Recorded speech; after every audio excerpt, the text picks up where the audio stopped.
If you ever think about hijacking your daughter-in-law's baby shower, kicking her out of her own celebration, and pretending the unborn child is your second chance at parenting, you'd better make sure she doesn't own the house you're living in rent-free. My name is Maya. And 2 weeks ago, my mother-in-law, Brenda, turned my baby shower into a spectacle for herself. She didn't just invite her own friends instead of mine. She literally locked me out of my own backyard. She thought I was just a quiet, submissive woman who would cry in the bedroom. But what she didn't realize was that the deed to her luxury retirement cottage and the trust fund funding her lifestyle were entirely in my name. And today, she's finding out what happens when you cross the wrong mother. The smell of fresh catering and pink roses drifted through the hallway of my home. I was 7 months pregnant, wearing a white lace dress that my mother had sent me before she passed away. My back was aching. My feet were swollen. But I was looking forward to celebrating with my closest friends and coworkers. I had spent 2 months planning my baby shower, sending out handwritten invitations to 20 of my dearest people. When I walked down the stairs into the living room, I froze. The living room was packed with over 40 strangers, elderly women in expensive hats, wealthy socialites from Brenda's bridge club, and distant relatives I had never met in my life.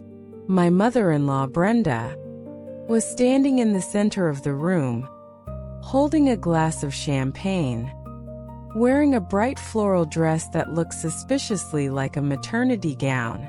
I scanned the room looking for my friends, my college roommates, my coworkers. None of them were there. "Brenda," I asked, walking over to her, trying to keep my voice low. "Where is Sarah? Where are my team members from the office?" Brenda turned around, looking at me from head to toe with a condescending, tight-lipped smile. "Oh, Maya, sweetie," Brenda scoffed softly, adjusting her pearl necklace. "I uninvited them last week." I blinked, stunned. You uninvited my friends?" "Well, of course I did," Brenda replied smoothly, waving her hand as if it were obvious. "They just didn't fit the caliber of guests I wanted for my first grandchild celebration. This isn't just about you, Maya. This baby carries the Sterling family name. It's an elite event." Before I could even process her words, Brenda tapped her glass with a silver spoon, gathering everyone's attention. "Welcome, everyone," Brenda announced loudly, her voice beaming with pride. "Thank you for coming to celebrate my long-awaited miracle. As you all know, I've waited 10 years for a grandchild, and today, I am hosting this beautiful afternoon to welcome our family's newest heir." She didn't even mention my name. She didn't introduce me as the mother. She stood there taking credit for the decorations, the food, and the baby itself. My husband, David, Brenda's son, walked over carrying 2 plates of appetizers. "David," I whispered, clutching his arm, my hands trembling. "She uninvited my friends. She's acting like this is her party." David sighed, looking away, avoiding my eyes. "Maya, please, don't make a scene. You know how important social status is to my mother. Just let her have her day. It's easier for everyone." "Easier for everyone?" I whispered, my voice cracking. "David, I am 7 months pregnant. I don't know a single person in this room. Just go rest upstairs for a bit, Maya," David said, patting my shoulder absent-mindedly. "You look tired anyway." I stood there, surrounded by strangers raising their glasses to my mother-in-law, while my own husband told me to hide in the bedroom. Brenda walked past me toward the patio, sliding the glass doors shut and pulling the curtains. literally locking me out of my own backyard celebration. I stood in the quiet hallway, looking at the closed glass doors, listening to the laughter outside. The tears that had been welling up in my eyes suddenly stopped. Brenda thought she could push me around because David was a mama's boy. She thought she held all the power in this family. What Brenda had forgotten was that 5 years ago, when her late husband left her in massive debt, it was my family's real estate trust that bought her cottage and paid off her mortgage. I walked slowly up the stairs to my home office, pulled out my key to the wall safe, and unlocked my private financial ledger.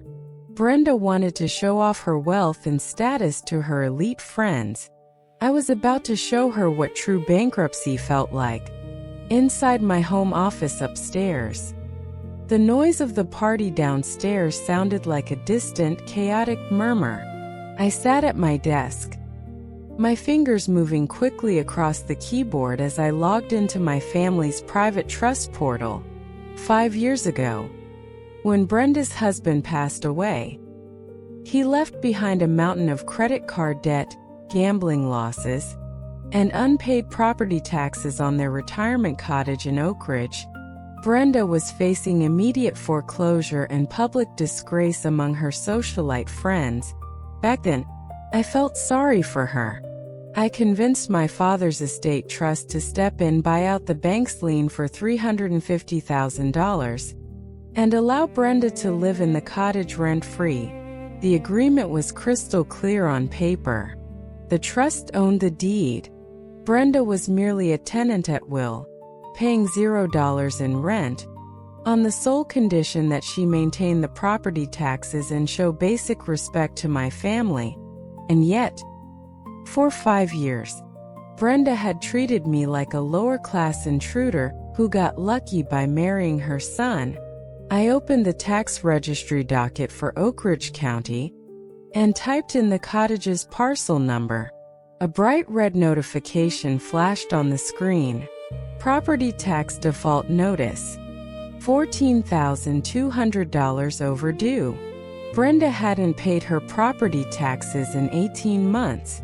She had been taking the monthly tax allowance money David sent her and spending it on country club memberships and designer clothes. Not only had she neglected the taxes, but under Clause 7 of the lease agreement, any unpaid tax balance automatically placed the lease in immediate breach, granting the trust the legal right to terminate her occupancy with a 48-hour notice. My phone hummed on the desk. It was a text message from my best friend, Sarah. "Maya, why did you cancel the baby shower? We were all driving over to your house, but Brenda sent a group email saying you were feeling unwell and asked everyone not to come." I stared at the screen, my blood running cold. Brenda hadn't just uninvited my friends. She had lied to them, claiming I was sick, so she could take over the entire house without anyone questioning where the mother-to-be was. Downstairs, I heard the crowd cheering as Brenda gave another toast, clinking glasses with her wealthy friends, boasting about how she was going to supervise the baby's nursery design. I printed out the tax default notice, along with the original revocable lease deed. I didn't cry. I didn't rush downstairs to scream at her in front of her guests. That was what an amateur would do. Instead, I called my family trust attorney, Julian Mercer. "Julian," I said, my voice steady, cold, and entirely focused, "I need you to issue a formal notice of lease termination for the Oak Ridge cottage, effective immediately." Julian paused on the line. "The property Brenda is living in?" "Yes," I replied. "She defaulted on the property taxes and breached the moral conduct covenant. I want an eviction order drafted and signed by a judge before Monday morning." "Consider it done, Maya," Julian said. "Where should we serve the notice?" I looked out the window. at the catered tent set up in my backyard. Serve it at her country club's annual gala on Tuesday night," I whispered, in front of every single person she tried to impress today. Tuesday evening arrived. Cool, crisp, and filled with tension. The Oak Ridge Country Club was bustling with the city's wealthy elite. Soft string music echoed off the crystal chandeliers as over 100 guests gathered for the annual charity gala. Brenda was in her absolute element. She wore an expensive silver evening gown, sipping vintage champagne. Standing at the center table with the club's board members, she was boasting loudly about her daughter-in-law's house, taking full credit for the upcoming baby, and lying to everyone that she was funding the entire nursery herself. David stood beside her, wearing a rented tuxedo, looking uncomfortable but refusing to challenge his mother. I didn't attend the gala. At 7 months pregnant, I stayed home relaxing in my favorite armchair, watching the live camera feed through Julian Mercer's discreet team. At precisely 8 o'clock, the heavy double doors of the ballroom swung open. Julian Mercer walked in dressed impeccably in a charcoal three-piece suit, flanked by 2 uniformed county process servers. The room fell quiet. Conversations faded as Julian walked straight down the center carpet, heading directly for Brenda's table. Brenda looked up, adjusting her diamond earrings with a frown. "Excuse me, sir. This is a private gala for members only." Julian didn't blink. He pulled a thick, official legal binder stamped with the Oak Ridge County Sheriff's seal from his leather briefcase. "Brenda Sterling?" Julian's deep, resonant voice echoed across the quiet ballroom. Brenda scoffed, glancing at her high society friends. "Yes. What is the meaning of this drama? I am serving you with a formal notice of lease termination and immediate eviction order," Julian declared, loud enough for every table in the room to hear. Brenda's smile instantly evaporated. What ridiculous joke is this?" David stepped forward, his face turning pale. "Hey, you can't do this here. My mother owns her home." Julian looked directly at David with icy calm. "Your mother does not own the cottage on Oak Ridge Drive, Mr. Sterling," Julian corrected. "The property is held exclusively by the Vance Real Estate Irrevocable Trust. Brenda is a tenant at will who has defaulted on $14,200 in property taxes." Gasps rippled through the ballroom. Brenda's wealthy friends stepped back, whispering behind their satin fans. "Tax default?" One socialite gasped. "I thought she bought that cottage outright." Brenda's hands began to shake so violently that her champagne glass shattered against the floor. This is a lie. My son pays for that property." "Your son does not hold the deed, Mrs. Sterling," Julian replied. "And under Clause 7 of the lease, due to tax default and moral conduct violations, your occupancy is terminated. You have 48 hours to pack your personal belongings and surrender the keys." Julian handed the red-stamped eviction notice directly to Brenda, while the process server handed a secondary copy to David.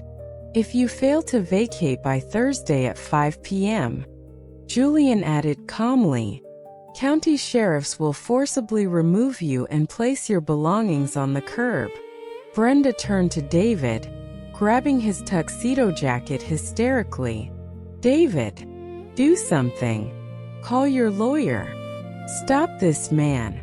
David opened his mouth, sweating profusely under the chandeliers, but no words came out. He realized the terrifying truth. The trust wasn't his, the money wasn't his, and the quiet, submissive wife he told to hide upstairs during her own baby shower held every single string to his mother's survival. Julian turned on his heel and walked out of the ballroom, leaving Brenda standing in the center of the room, publicly exposed, utterly disgraced, and holding her own eviction order. By Thursday afternoon at precisely 4:45 p.m., 2 county sheriff vehicles and a locksmith truck pulled up outside the Oak Ridge cottage. Brenda hadn't packed a single box. She was convinced David would find a legal loophole or that I would soften my stance. She sat in her living room drinking tea, pretending nothing was happening. At 5 o'clock sharp, Deputy Sheriff Vance knocked loudly on the front door. When Brenda opened it, holding her silk robe around her, the locksmith was already swapping out the deadbolt locks. 2 movers stepped past her, placing large cardboard wardrobe boxes in the hallway. "Mrs. Sterling," Deputy Vance announced sternly, "your 48 hours have expired. Please step outside while officers oversee the clearing of the premises." Brenda's face twisted in pure panic. "David! David, come out here!" she shrieked. David ran out from the kitchen, sweating in his polo shirt. "Officer, please. We just need another 24 hours. My mother has nowhere to go." "The managing trustee denied all extension requests, sir," Deputy Vance replied, unbothered. "Either you step onto the sidewalk voluntarily, or you will be cited for criminal trespass." Within 40 minutes, Brenda's designer dresses, crystal sets, and expensive furniture were neatly piled onto the front lawn, under the watchful eyes of 3 neighbors who were filming the scene on their phones. Brenda stood on the curb in her slippers, surrounded by stacked cardboard boxes, weeping hysterically as the locksmith installed the final digital keypad. David's phone rang. It was my number. He answered instantly, his voice cracking with desperation. "Maya! Maya, please!" David pleaded. "She's standing on the street in her slippers. Her neighbors are taking videos. How could you do this to my family?" I sat on my front porch at home, sipping iced tea, looking out at my peaceful backyard. "Your mother uninvited my friends from my own baby shower, David," I said, my voice ice cold. "She lied to my guests, locked me out of my backyard, and spent $14,000 of property tax money on her country club status. She's an old woman, Maya," David yelled. "She is a tenant who breached her lease." I corrected him. "And as for you, David, if you want to stay married to a mother's boy lifestyle, you can pack your bags and join her on that curb." "What?" David gasped. "My lawyer served a petition for legal separation to your office an hour ago," I stated calmly. "All joint credit cards are canceled. The locks on this house have been changed, and your personal items are waiting at your office desk." David went completely silent.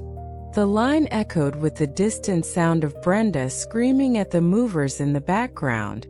"You have 20 minutes to decide if you're a husband or a tenant, David," I whispered. "Goodbye." I ended the call, set my phone on the table, and rested my hands on my bump, feeling my baby kick for the very first time. By 8 o'clock that evening, the video of Brenda standing on the curb in her slippers surrounded by cardboard boxes had been viewed over 50,000 times on local neighborhood apps. Her elite socialite friends from the country club had already removed her from their group chats, canceled her bridge club membership, and revoked her reserved table at the annual winter gala. The prestige she had spent 20 years building was destroyed in less than 2 hours. David was forced to load his weeping mother into his sedan, along with 3 trash bags of her clothes, and drive her to a cheap motel on the highway. When David handed his credit card to the motel receptionist, the card reader let out a loud, sharp beep. "Declined." He pulled out his second credit card. Declined. His third credit card. Declined. David stood in the lobby, cold sweat pouring down his back. He hadn't realized that when Julian Mercer served the legal separation petition, my attorney had also executed an emergency temporary restraining order on all joint credit lines and marital bank accounts. Every single card David held was linked to my family's primary trust account. "Sir," the receptionist said, looking at David with growing impatience, "I need a working payment method, or you both need to leave the lobby." Brenda sat on a plastic chair in the corner, her expensive silver dress stained with tears, clutching her purse. "David, what is happening? Pay the man. Tell him who we are." "Mom, shut up," David snapped, his voice cracking with pure terror. He was forced to scrape together $84 in cash from his wallet, just to rent a single cramped room with 2 squeaky twin beds and a window that overlooked a noisy highway.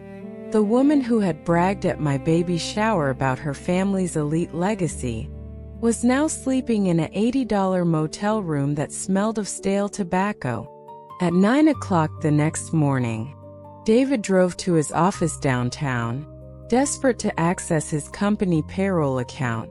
When he walked out of the elevator on the 4th floor, he froze.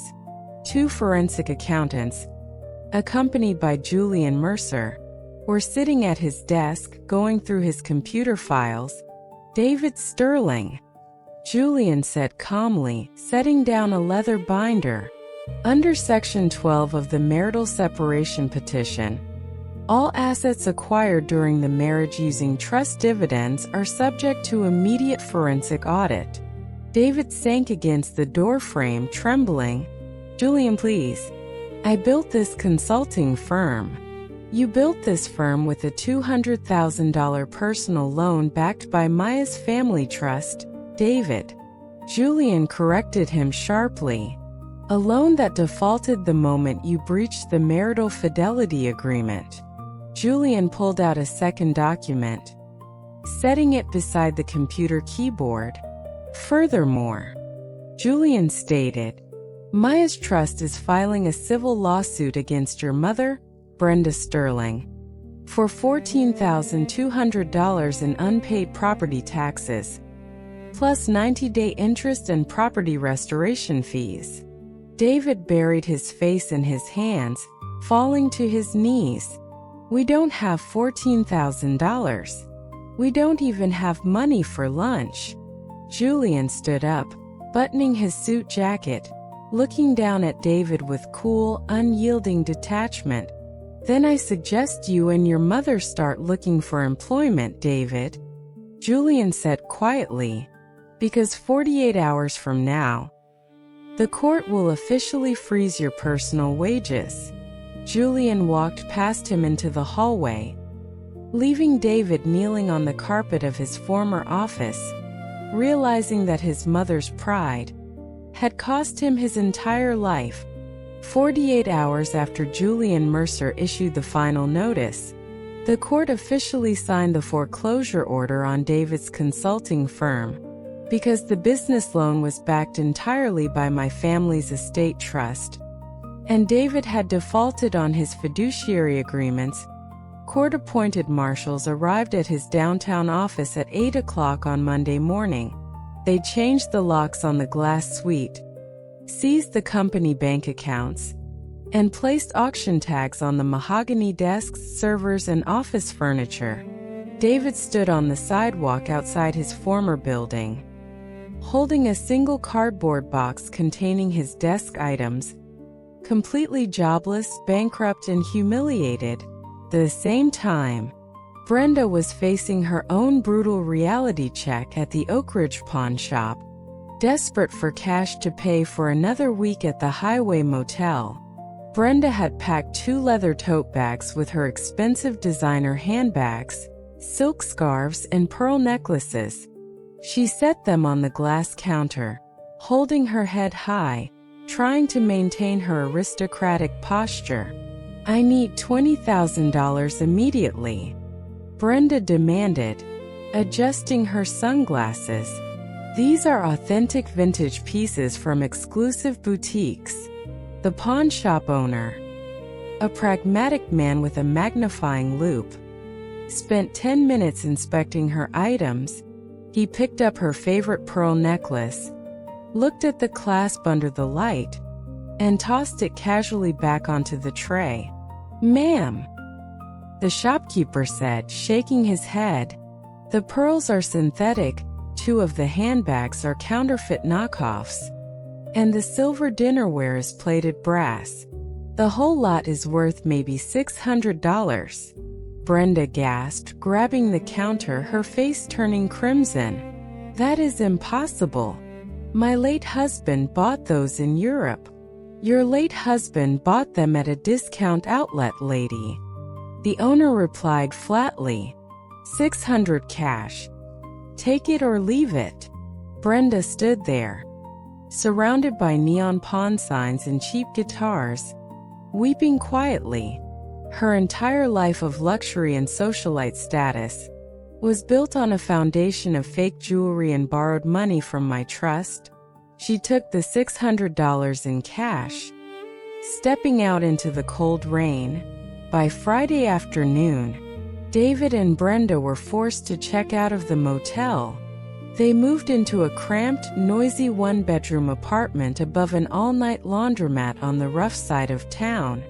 David, a man who had once worn $3,000 suit jackets and boasted about his executive lifestyle, was forced to apply for an entry-level position as a night shift supervisor at a local auto parts warehouse, earning $18 an hour.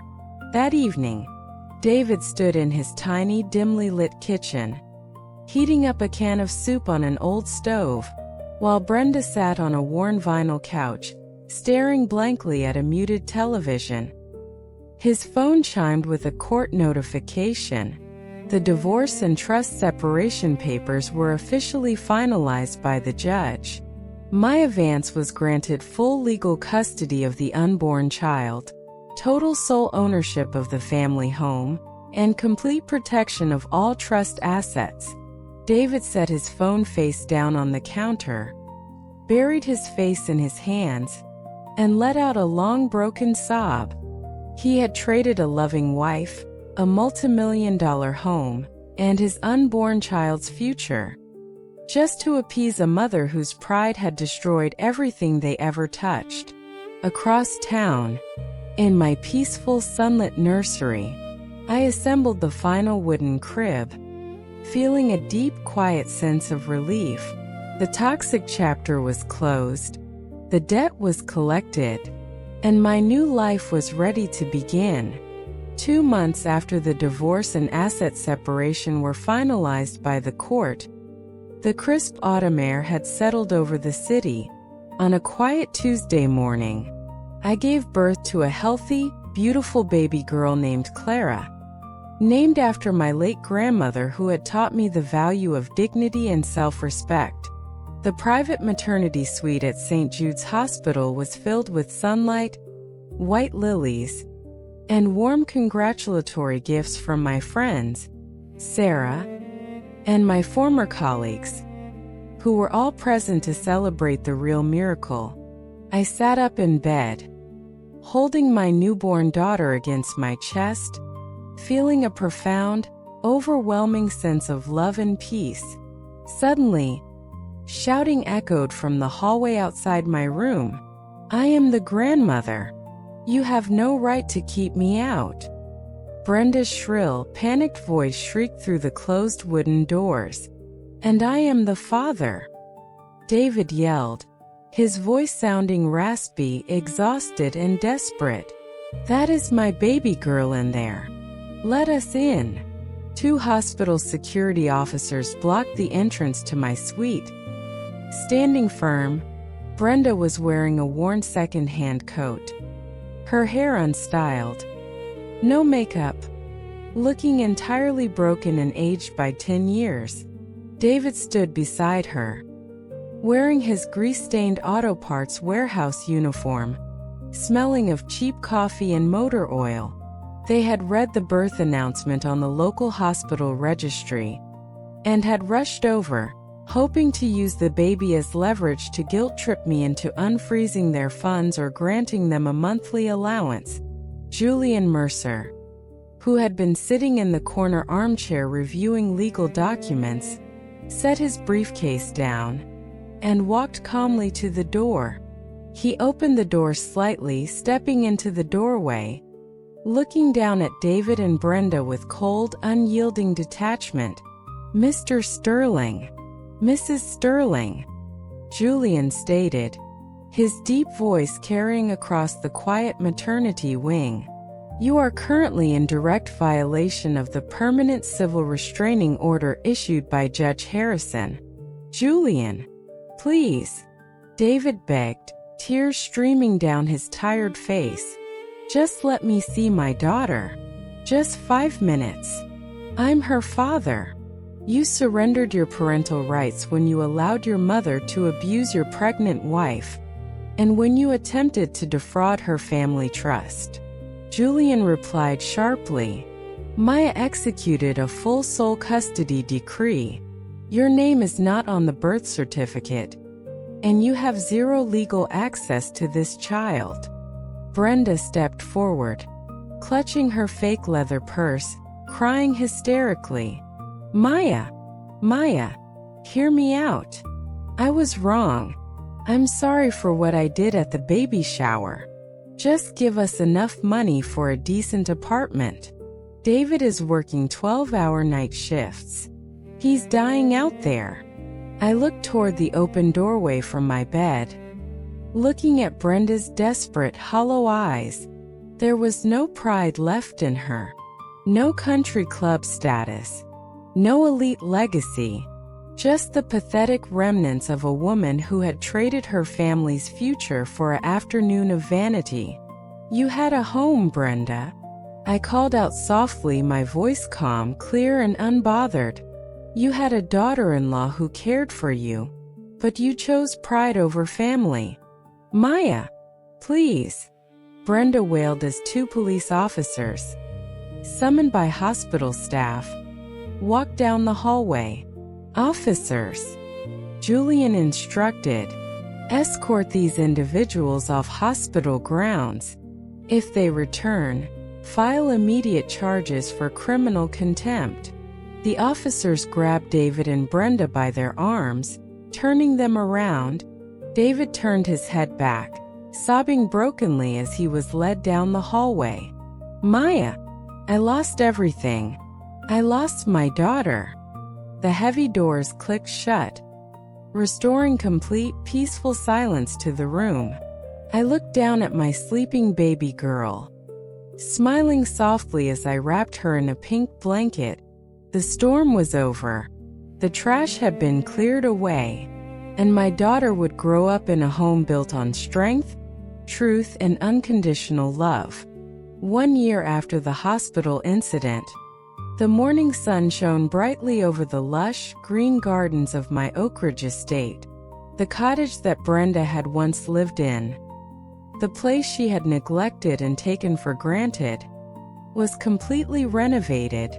Where her cheap vanity items and fake luxury furniture once sat, there was now a warm, welcoming community center.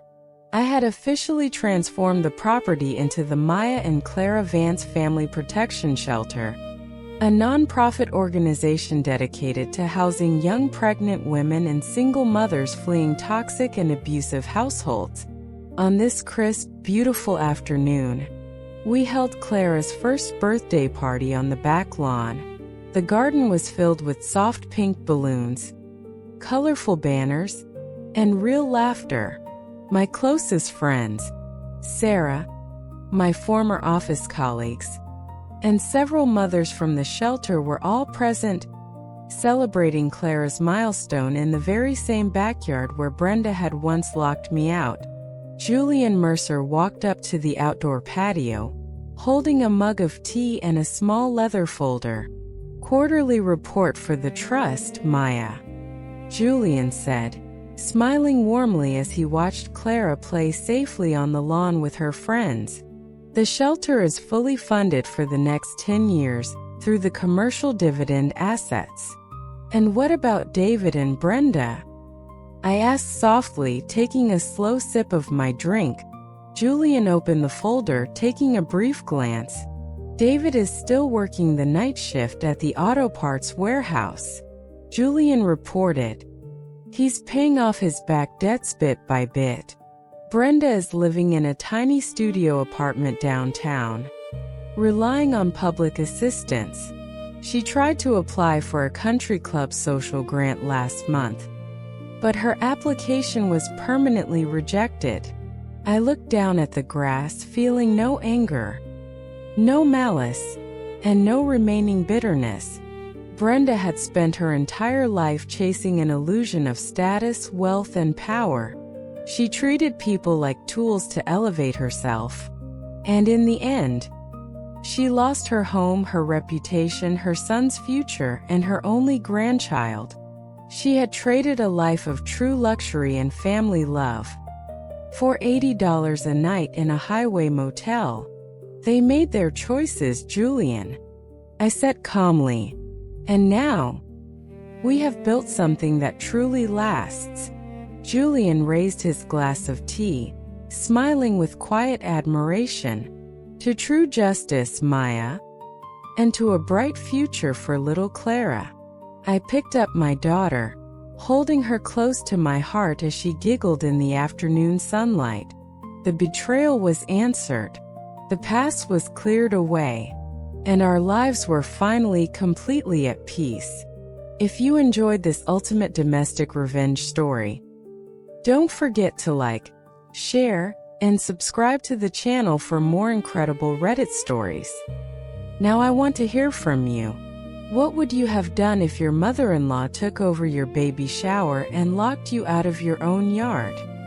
Would you have gone as far as Maya did? Or handled it differently? Drop your thoughts in the comments below. Thank you for watching. And until next time, remember, true family is built on respect, not toxic pride.